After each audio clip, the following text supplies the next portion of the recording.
can understand better with my accent. You will probably understand much better. We will see. So the idea today with the presentation is I'm an agronomist, and the idea today is to share with you some of the trends for the future in agriculture. So we're going to talk about climate change, satellite imagery, drones, big data, data-driven agronomy, site-specific agriculture, some of the trends that we can see that in the future might help in agriculture. And what is happening right now in agriculture? We're facing many challenges. One of them is climate change, right? And given that most of us, we are Colombian, there's a fact. 50% of the area that is currently grown in coffee is threatened by climate change. So we should really take care about climate change and to think how to deal with such challenges in agriculture. Speaking of coffee, that's the coffee zone, the coffee where we produce coffee, and that's the region where I was born and raised. And I also has been educated in that region. You can see myself here when I used to work as a extension officer. So before I became a scientist, I used to be an extension officer, working closely with farmers and giving them recommendations. One of the instructions that I had at that time to recommend to farmers was to grow one specific variety of coffee, right? That variety was supposed to be resistant to a disease. The problem was that at that time, when I recommended such variety, that variety was developed in a very particular environmental conditions, right? But I was giving such recommendation in a place completely different in terms of the environmental conditions. So obviously, that variety did not perform well, and it was difficult to get to gain credibility with farmers when you're given recommendations that don't work for their specific conditions. Access also to information on soils, right? And I've been recently in Africa, and I heard about so many initiatives collecting information on crop performance and GPS coordinates. So we just need to overlap all this information, climate, soil, crop performance, and provide farmers with more targeted and responsible recommendations. Very different to the way how I used to do it many years ago. And why not? I mean, I'm an agronomist, but we're very aware that informatics and all the skills in technology are very important. So maybe we're talking about a mix of disciplines, like agronomics plus informatics will be like agronomicians in the future. But satellites, they cannot only provide information on climate. They can also be used to, for example, measure the field area, to detect most limiting factors within the field, or even to predict yield with the vegetation index.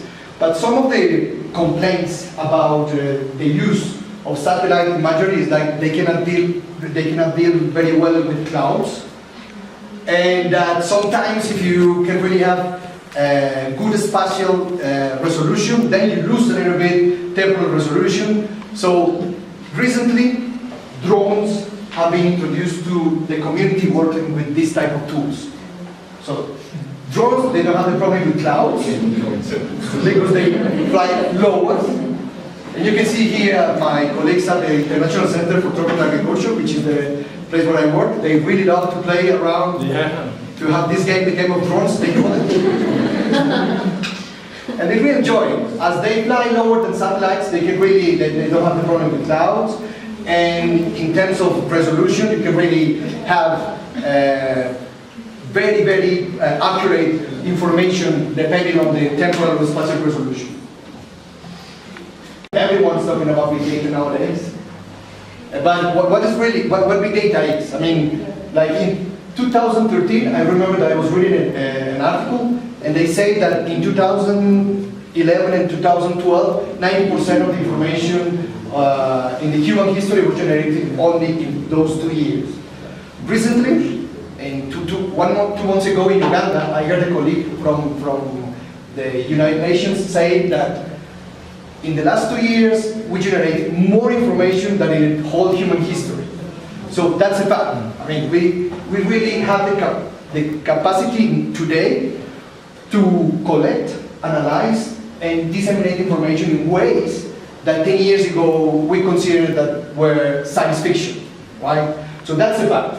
But what really big data is?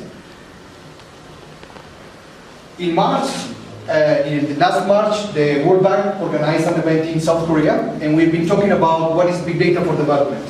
Because there are like 13 definitions of big data. I personally know more than 15, but we need to get the general consensus of what big data is, at least for development. So we say that big data is an umbrella term used to characterize the growing amounts of data that might be analyzed to reveal insights that were previously unknown. So this is more or less the consensus that we got in such meeting. That's so true. Just imagine the Internet of Things, which is another trend. Internet of Things, devices that are connected, generating information, and you can interpret in agriculture, for example, soil moisture sensors, connected traps, connected machinery, so many information that we get and that we don't know how to do it, because that's so true. This is not about to get all the information that is out there. This is about how can we help people to understand what to do with this amount of data that we are generating. So, another trend in agriculture now is data mining. So, what is data mining? It's like really like to mining data and to find out something with the data, to do something with the data, to make sense of the data. So you have some traditional methods and more novel analytical tools like machine learning and deep learning. To be honest, I mean, sometimes you just doesn't jump to complicated and complex black box modeling because you think that the problem is very complicated. According to my experience, this is more like the combination of traditional and both traditional and machine and deep learning tools and to get insights from the data. The thing is, working with both traditional statisticians and data scientists, you really face two situations. When you work with traditional statisticians, they really think about how to make traditional statistical assumptions and how to either reject or accept one hypothesis. And that's good, but you know, with this amount of information that, I mean, you cannot always, and we will see when I have one example after this is done. And when you work with machine learners, as they call themselves, they just don't respect sometimes basic statistical rules, right? So to me, it's like we need also a combination of people thinking about that we need to respect some basic statistics, but we can also use these novel tools because we cannot deny that the methodologies that we had in the past are not very useful now. Oh yeah. Have you read The Little Prince? The book written by Antoine Saint-Exupéry? Okay, so that's the hat in the beginning, right? That's the hat. So everyone is going to the hat. That's what happens with traditional statisticians sometimes. This is what they want to see. Normal distributions, because those are the distributions that where they can work and meet traditional statistical assumptions. Let's say that we wanted to work with small-scale farmers in Colombia, as I've been doing over the last 10 years, and you want to collect information on yield. Well, when you collect information on yield for small-scale growers in Colombia, you got that. And it's very difficult that you can follow, that you can meet the statistical assumptions when you have this production. That's a reality for some many of the crops in Colombia. Most of farmers produce, that they don't doing well producing most of crops, just a few of them. So then statistician, then you have your elephant swallowed by the snake, because you cannot really get that. Curiously, the hat has a normal distribution. And that's the way how, for example, in Colombia, we have determined the optimal effective soil depth for, to produce lulo and mora, which are two Andean crops, by the use of machine learning tools like self-organizing maps, and how we have determined in Nicaragua, for example, the right amount of the seeds that we should use in the field, right? So you can see that this is yield here, and the amount of seeds that you cannot, I mean, you shouldn't use more than 120.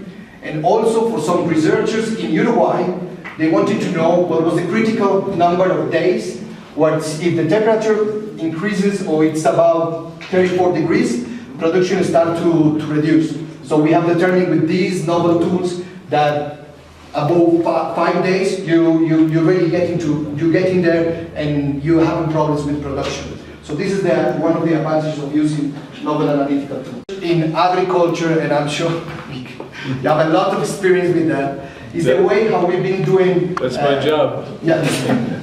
Okay, so maybe I will skip it. No, I want to progress. I want to hang from the drone. So that's the way how we've been doing research in agronomy for over the last century, I think. Since about 1850.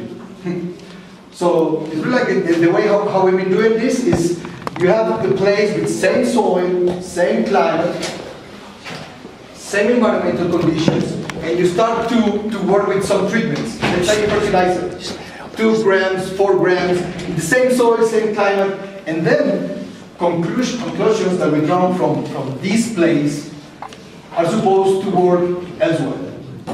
But there's nothing bad about it. I mean, that's the way how, I mean, we haven't had tools to do it differently.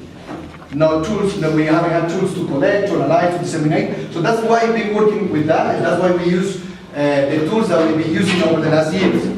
So, what we proposed, or what we've been proposing over the last 11 years, is to do it in this way. It's like a data-driven agronomy. So rather than controlled experimentation, same soils and climate, is going to analyze on-farm information. So we try to get as much information as possible on climate, soil, crop management, productivity on farm. Like a complementary approach, it wouldn't be the top-down approach, which is the business as usual, data-driven agronomy, controlled experimentation, and then information is passed on to farmers. In this case, it's more like on-farm information from farmers, and then doing like a bottom-up approach, right? So we got such information, we analyze it, we crunch some data, and then we're getting insights on, for example, what are the most limiting yield and quality factors, the favorable climatic patterns, or maybe optimal site-specific management practices. This is the work that actually I do. The drones and all that stuff, some things that have been done by colleagues, but this is really my field of expertise.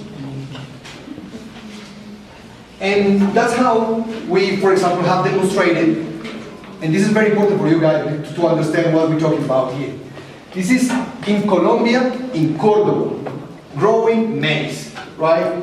So when I say that working with big data, sometimes we didn't know things at first hand. It's like we have data that farmers in that region are applying from 0 to 80 kilograms per hectare of phosphorus. Okay? So we crunched some data, we analyzed the information, and we found out that we don't need more than 30 kilograms per hectare. There's no need. Look, this is yield, so you can really, you get in 30, the plant is not responding anymore. So we are contaminating, polluting, we're increasing production costs, we're not being very responsible for the environment. So this is one of the advantages of using new technologies, to really help farmers to be more, as we've been calling it in English, climate-smart agriculture, climate-smart agriculture, to do agriculture in a more responsible way. And the same happened for beans in Santander. We've been analyzing information, and the same happened with the application of fertilizer, chemical fertilizer. So you can see here that there's no need to apply more than 300 kilograms per hectare. Yes, sir. Dr. Daniel, you are saying these kinds of graphs were generated with the traditional type, or the combination of climate-smart analysis and the other things in the new process of generating these graphs? Is that correct? There's more like a combination. It's combination, but this particular graph is achieved through random forest, which is a machine learning tool. The interesting thing here is that traditional tools are linear. So in the past, what we found out were always there's a positive relationship. Do you remember? Like there's a positive relationship between fertilizer and yield, but we didn't know the optimal ranges. Mm-hmm. So that's the difference that these tools are making. We can really know that there's a positive relation, but where is the optimal? So it's more or less the combination of both.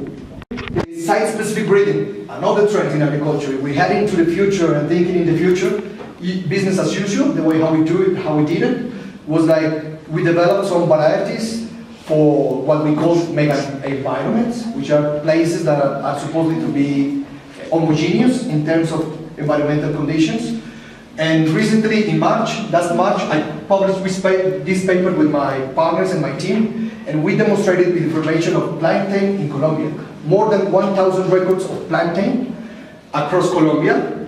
You know pretty well Colombia, so from here to here you have easily 6,000 kilometers away from each other. So we have information from all over the country of productivity of plantain, crop management, climate and soils, and we have determined that there are regions in Colombia that, despite of being geographically distant, they share similar conditions in terms of soils and climate. So basically, we're telling to breeders that we can talk nowadays about micro decombination domains, micro environments, rather than macro environments as we did it before. This is one of the trends. When I told this story to one of my friends, he said, okay, really cool. This is like when we produced Mini Coopers in the past. They all came black, red, and white. And now you can really customize them. Like, yeah, it's more or less like that. It's like really, we need to think if we're going to breed, to develop varieties for specific conditions, we can think now that we can do it for particular environmental niches. And the democratization, this is very important because this is not only for big farmers. I mean, our commitment, I work for a non-profit organization, so our commitment is also with small-scale farmers. So all these things that I just mentioned as trends in agriculture, they should be available to small-scale farmers too, right? We did learn a lot from big farmers, but those tools should be available for all of them. Especially in countries like Colombia, we're about to sign the peace. So for post-conflict, we really need to think about it. Because most of farmers in Colombia, they're small scale, and those tools should be available to all of them. So that's why they need you guys. They need all of us to achieve the agricultural challenges in the future. So last but not least, this is one of my last slides. This is more or less how revolutions took place in agriculture over the last years, right? So in the 60s, maybe it would be like in the 60s, the Green Revolution, agrochemicals, breeding. So I mean, some people don't like the word revolution. They like more, or they identify themselves with evolution. So I'm using like kind of both of them, like the Greek evolution. No hard feelings here. So it's the Green Revolution, and we save people from starving with this revolution. So there was nothing wrong, because some purist environmentalists will say, yeah, but there's a lot of fertilizers and things that we didn't need, but we saved people from starving at that time. So there wasn't that wrong, as some people want to say, and it represented an evolution in agriculture. Then during the 80s, 90s, all the biotechnology with molecular biotechnology and molecular markers, it also represented an evolution in agriculture, and we improved some of the crops. What I truly believe with some of my colleagues is that we're facing the next revolution in agriculture. ICTs, Internet of Things, satellites and drones, big data, data-driven climate smart agriculture, precision and site-specific breeding, all of that. That will be, for us, like the next revolution in agriculture. So that's why we need young people interested in those trends if we want to face all the challenges that we have in agriculture. Before you leave that slide, please just explain what ICTs and LOTs are. Sorry. ICTs, information, communication, technologies, and sorry about that. Telephones, basically all the things that I just mentioned before, this is based on the ICTs revolution, information and communication technologies. What we call in Spanish TICs, Tecnologías de información y comunicación, will be that. Internet de las cosas, Internet of Things. Okay? Internet what? Of Internet de las cosas. Okay. Big data, data-driven climate smart agriculture, and site-specific breathing. What was LOT? Internet of Things. Okay, all the internet. Yeah. That's a tricky thing. And that is the emerging field. What we call is like the geek culture. It's kind of agriculture with a geek component. I like that. Yeah. That's how I became kind of agronomist and data scientist. Right? So this is key. This is key because this is not the job only of agronomists, of technicians. We need people with some skills in computer science, or young people familiar with smartphones. So I mean, we need all of that. Anthropologists, biologists, like I said, really multidisciplinary approach. And we truly believe that if we are together working on that, we can really face all the challenges that we're facing now in agriculture. Share with you, and I hope that the idea was also to motivate you to keep going working in hackathon and technology, and to see some of the opportunities that we all have in our fields of expertise. Thank you very much.